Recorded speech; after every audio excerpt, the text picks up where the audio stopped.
आज हमारे सामने जो गेस्ट है उन्हें किसी इंट्रोडक्शन की जरूरत नहीं है। उन्हें न सिर्फ आप और हम जानते हैं बल्कि सारी दुनिया उनसे परिचित है। नमस्ते। नमस्ते सर, हर बार चुनाव में आने वाले मुख्यमंत्री हमारी समस्याओं को हल करेंगे यह सोचकर जनता अपना वोट डालती है, लेकिन हर बार उसे निराशा होती है, उसके साथ धोखा होता है।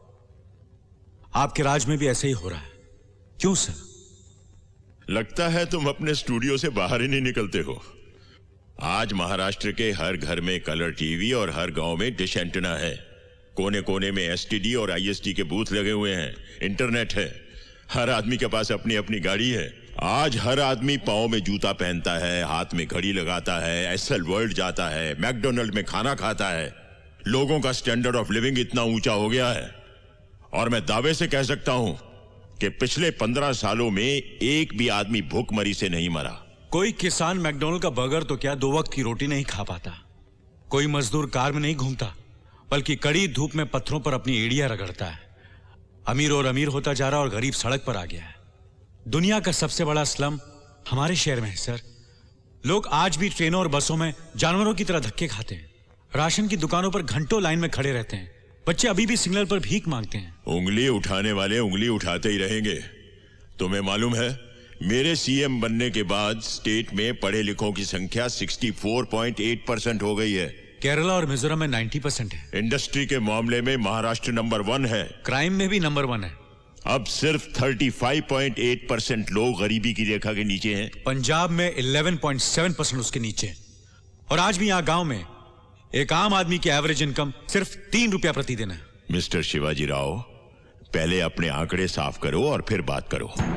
सर, ये वर्ल्ड इकोनॉमिक फोरम रिपोर्ट, ये आईएमएफ रिपोर्ट, ये human rights commission, amnesty international और ये world bank report. World bank का कहना है सर, जो कर्ज उन्होंने आपकी सरकार को दिया था वो पब्लिक तक पहुंचा ही नहीं। उसे आपके मिनिस्टर्स खा गए, इसलिए उन्होंने अपना अगला इंस्टॉलमेंट कैंसिल कर दिया। तुम्हें पता नहीं है बेटे, वर्ल्ड बैंक ने ऐसी शर्तें रखी थी कि सारी स्टेट गिरवी हो जाती। क्या शर्तें थी सर, जरा खुल के बताएंगे? वो तुम्हें बताने की जरूरत नहीं है, मैं जनता को बता दूंगा। जनता आपको देख रही है, सुन रही है। यहां बताइए, वर्ल्ड बैंक ने इंस्टॉलमेंट कैंसिल क्यों की? वो ऐसे नहीं बता सकता। पूरा पुलिंदा है 1000 पन्नों का। एनेक्स्चर ABCD करके 18 सेक्शन है। सेक्रेटेरिएट में मिलता है, 15 रुपए खर्च करके ले आओ और सबको सुनाओ। अगला सवाल। सर, पॉलिटिक्स में आने से पहले आपका फैमिली बैकग्राउंड क्या था? हमारा परिवार बहुत गरीब था। हम लोग खेती बाड़ी करते थे। अभी आपकी तनख्वाह कितनी है? क्या? सैलरी, तनख्वाह? सब काट कर कोई 18,000 रुपए होगी। यानी एक साल में 2,16,000, यानी आज तक की आपकी कमाई 20-25 लाख रुपए से ज्यादा नहीं हो सकती। फिर भी आपके पास 500 करोड़ रुपए की प्रॉपर्टी है, वो कहां से आई सर? हाँ? अरे बाप रे, ये तो धोती खोल रहा है। सब बकवास है। तुम्हें जानना है मेरी प्रॉपर्टी के बारे में तो जाओ कोर्ट में केस करो। वहां आकर बताऊंगा कि मेरे पास क्या है। केस? वैसे ही कोर्ट में 14 लाख केसेस हैं जो 15 साल से चल रहे हैं। हर्षद मेहता का केस अभी तक चल रहा है। बॉम्ब ब्लास्ट वाले बाइज्जत बरी हो गए। एक औरत का रेप केस, जब उसका नंबर आया तो उसे मरे हुए 5 साल हो चुके थे और आप कहते हैं केस करो। ये याद है सर? हाँ, देखा है कहीं।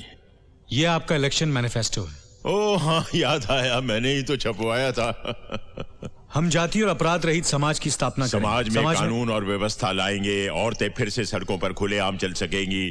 घर घर में बिजली, पानी, राशन होगा। पूरी शिक्षा मिलेगी। महंगाई जाएगी, खुशहाली आएगी। वो खुशहाली आएगी की बजाय जाएगी छप गया था। मैंने उसे ठीक करवाया था, मुझे याद है। ये सब हुआ है? क्यों नहीं हुआ है? आप कहते हैं कि कानून और व्यवस्था लाएंगे, लेकिन उस कानून की धज्जियां उड़ाने वाले ही आप हैं। जातिवाद को बढ़ावा देने वाले भी आप हैं। ऐसी बातें करके तुम मुझे भड़काना चाहते हो क्या? मैं आपको भड़काना नहीं चाहता। मैं सिर्फ चाहता हूं कि लोगों को पता चले कि सच्चाई क्या है। ये देखिए। और पूरे राज्य में चक्का जाम करवा दीजिए। तुम मेरे पर गाड़ी चलाओगे तो क्या हमारे साथ वाले हाथ न चले जाएंगे? मेरी चिता के साथ सारा महाराष्ट्र चलेगा। एक बस ड्राइवर ने बस रोककर पूरे शहर में चक्का जाम करवा दिया। उससे पूछा तो कहता है कि रूलिंग पार्टी का आदमी। दूसरा ड्राइवर जात के नाम से डराने लगा। कमिश्नर और पुलिस भी कुछ कर नहीं पाए क्योंकि आपने उन्हें कुछ करने नहीं दिया। अपना वोट बैंक बचाने के लिए आपने सारा महाराष्ट्र जलने दिया। 250 करोड़ रुपए की प्रॉपर्टी जलकर राख हो गई क्योंकि आप चुप रहे। सैकड़ों गाड़ियां जली, लोग घायल हुए, मरे आपकी वजह से। आपने किसी को कोई कार्रवाई नहीं करने दी क्योंकि आपसे आपकी कुर्सी नहीं छूट रही थी, है ना? क्या पकड़ा है? इस इंटरव्यू को सनसनीखेज बनाकर नाम कमाने के लिए बेबुनियादी बातें कर रहे हो तुम। नो सर, सबूत है मेरे पास। उनमें से एक ड्राइवर मेरी पार्टी का है और दूसरा उन जात वालों का है जिन्होंने मुझे इलेक्शन में जिताया है, और वो स्टूडेंट्स हैं जो इलेक्शन में हमारा काम करते हैं। अगर इनमें से किसी को भी हाथ लगाया तो हमारा सपोर्ट चला जाएगा। No arrest, no tear gas. वो चिल्लाते हैं तो चिल्लाने दो। पहले चिल्लाएंगे, बाद में थक जाएंगे, फिर भूल जाएंगे। कुछ बसें जलती हैं तो जलने दो, दुकानें लुटती हैं तो लुटने दो। मैं 2-4 को पकड़कर एक। अब बोलिए सर, जनता से ज्यादा आपको अपनी कुर्सी प्यारी है ना?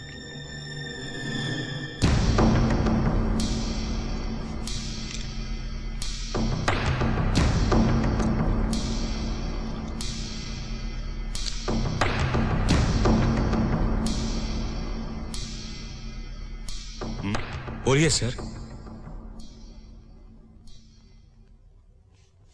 क्या हुआ? What's happening? नंगा करके नहला रहा है। अरे बोलना बुढ़े, बोलती क्यों बंद हो गई? अरे ले डाल हीरो, ले डाल। कैमरा बंद कर। क्या?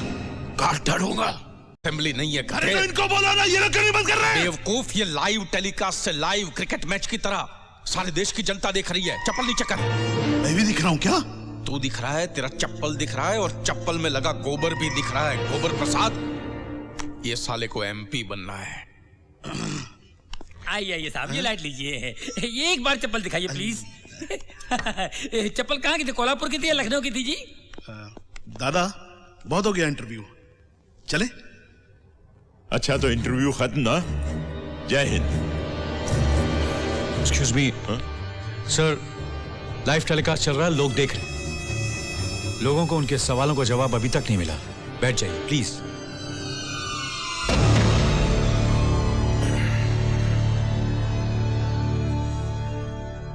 अच्छी डबिंग की है।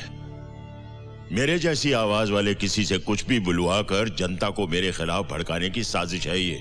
इन सवालों के जवाब देना मैं जरूरी नहीं समझता। इसे खुद मैंने अपने कैमरे से शूट किया है सर। ऑपोजिशन वालों ने इसके लिए तुम्हें कितना पैसा खिलाया है? अगर आप ऑपोजिशन में होते तो कितना पैसा खिलाते? माइक पकड़कर सैटेलाइट टेलीविजन की आड़ में तुम मुझसे कुछ भी पूछोगे और मैं उसका जवाब दूंगा। क्यों? जवाब देना आपकी ड्यूटी है सर, इसलिए 8 करोड़ लोगों ने आपको चुना है। मुख्यमंत्री क्या होता है जानते हो? आज तक एक बार भी सीएम के ऑफिस में आए हो? वहां की चौखट पार की है तुमने? आकर देखो कि दिन में कितने लोग मिलने के लिए आते हैं, रोते हैं, सवाल पूछते हैं, धन्यवाद करते हैं, पैर छूते हैं, मालाएं पहनाते हैं, गालियां देते हैं। जानते हो कितना कुछ झेलता हूं मैं? जो सीएम की कुर्सी पर बैठता है ना, वही जानता है। जब कभी कोई दंगा फसाद या कुछ ऐसा होता है तो जज्बाती होकर जल्दबाजी में मैं एक तरफा फैसला नहीं करता। मैं पहले फसाद की जड़ तक पहुंचता हूं और फिर से सुलझाता हूं। तुम्हारी तरह हवा में सवाल नहीं पूछता, और यही मैंने उस दिन किया। उस दिन आपने कुछ भी नहीं किया सर। जो समस्या आसानी से हल हो सकती थी उसे आपने अपने फायदे के लिए और बड़ा बनने दिया, और अब यहां बैठकर खुद को जस्टिफाई कर रहे हैं। आग में हाथ डालोगे जल जाओगे। तुम समझ नहीं रहे हो। डाल के देखो फिर पता चलेगा। एक दिन, सिर्फ एक दिन के लिए सीएम बन के देखो, आटे दाल का भाव पता चल जाएगा। सर ये मेरे सवाल का जवाब नहीं है। आप जो बोल रहे हो बहस के लिए, सुनने के लिए अच्छा है, लेकिन प्रैक्टिकल नहीं है। बिल्कुल प्रैक्टिकल है। संविधान में इसके लिए भी प्रोविजन है। एक छोटा सा ऑर्डिनेंस पास करना पड़ेगा बस। एक दिन, 24 घंटे कुछ भी नहीं है। सर हम मजाक कर रहे हैं। अरे मजाक तो तुम समझ रहे हो। बस एक दिन मेरी कुर्सी पर बैठकर देखो कि कितने अंगारों पर बैठता हूं मैं, कितने कांटों का ताज है मेरे सर के ऊपर। तब पता चलेगा कि कितने लोग एजुकेट हुए और कितने लोगों की गरीबी कम हुई। तब तुम यहां बैठना और मैं तुमसे सवाल पूछूंगा इसी प्रोग्राम में। बोलो, क्या बोलते हो?